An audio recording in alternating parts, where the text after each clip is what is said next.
আসসালামু আলাইকুম সবাইকে। ওয়াইএস ইংলিশ কেয়ারের পক্ষ থেকে শুভেচ্ছা আপনাদেরকে। এটা আমাদের স্পোকেন ইংলিশের পার্ট 7। আমরা আজকে যে স্ট্রাকচারটা পড়ব সেটা হচ্ছে প্রথমে সাবজেক্ট, এরপর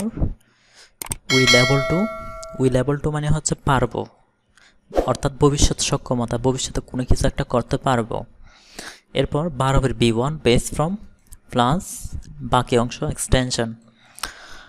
সো আমরা প্রথম বাক্যটা দেখব, আমি যেতে পারবো, I will be able to go.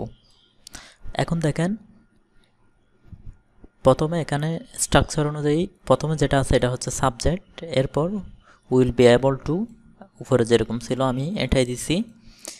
এরপর ভার্বের B1, এরপর আমি চাইলে এক্সটেনশন দিতেও পারি অথবা নাও দিতে পারি। আর টু এর পরে B1, এটাকে গ্রামারের ভাষায় বলে ইনফিনিটিভ। সো এর পরের বাক্যটা, আমি আসতে পারবো, I will be able to come. আমি লিখতে পারবো, I will be able to write. এরপর আমি সাহায্য করতে পারবো, I will be able to help. তুমি যেতে পারবে, you will be able to go. এরপর তুমি আসতে পারবে, এটার ইংলিশটা হবে you will be able to, এখানে একটু মিসিং হয়েছে, সেটা হবে কাম। এরপর তুমি লিখতে পারবে, you will be able to write. এরপরটি আমি করব না, আপনাদের থেকে করে কমেন্টে দিতে হবে, সেটা হচ্ছে তুমি সাহায্য করতে পারবে।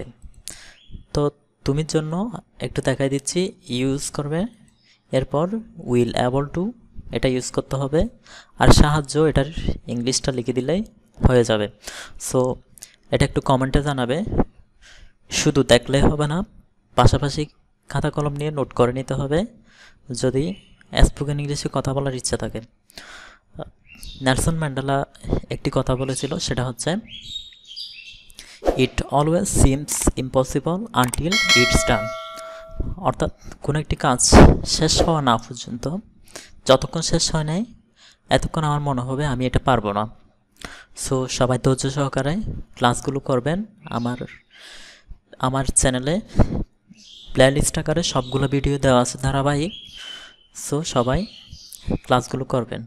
সবাইকে আসসালামু আলাইকুম ওয়া রাহমাতুল্লাহ।